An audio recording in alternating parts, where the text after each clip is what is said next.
Nilinaw ng Philippine National Police na normal lang ang pagbibigay ng mahigpit na seguridad sa mga pagtitipon.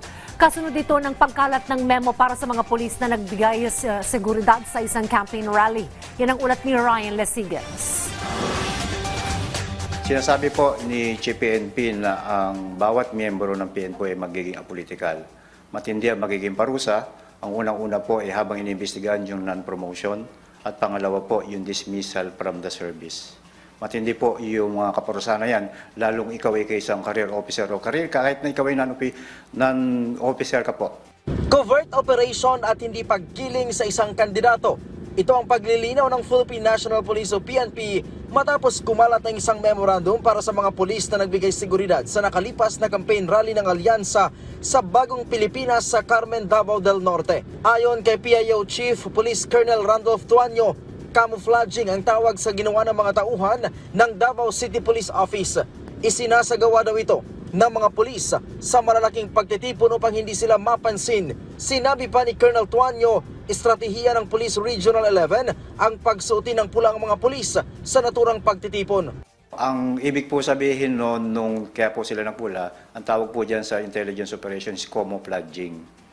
Yung po makikimerge ka, makikomouflage ka doon sa environment para hindi ka po mapansin. Sapagkat kung nakapula sila halimbawa at ikaw magsuot ng ibang kulay, halatang halata ka po na hindi ka kagrupo doon sa mga umaattend activity na po yan. Hindi lamang aniya ito ngayon nangyari dahil ginagawa na ito ng PNP sa iba't ibang rally. Lahat po ng activity, including regular rallies, na hindi po involved na kahit sinong politika, lagi po dyan may mga intel operatives po tayo na nakakomouflage. Kung matatandaan niyo sa mga balita noon, may mga pulis pa po tayo o sundalo na nahuhuli, na nabubugbog kapag nakita nila o nalaman nila o naamoy nila na miyembro ito ng AAP o ng PNP.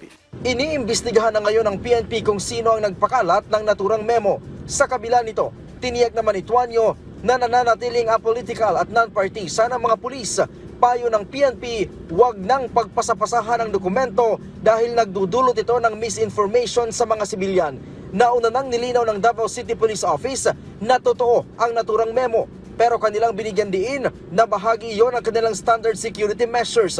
Ang pagpapakalat daw ng 55 nakasibilyang pulis na nakasuot ng pula ay bahagi ng inner security bilang reinforcement sa Presidential Security Command. Bagaman kilalang baluarte ng mga Duterte, nagtungo pa rin doon si Pangulong Ferdinand R. Marcos Jr. upang i-endorso ang 12 senatoriables ng administration party.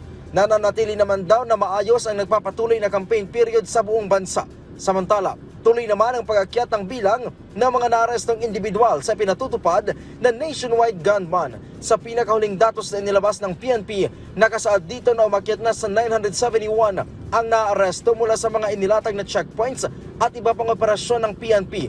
Kaugnay nito ay umakyat na rin sa 962 na iba't ibang uri ng baril ang nakumpiska ng PNP. Mula dito sa Campo Crame, Ryan Lesigas para sa Pambansang TV sa Bagong Pilipinas.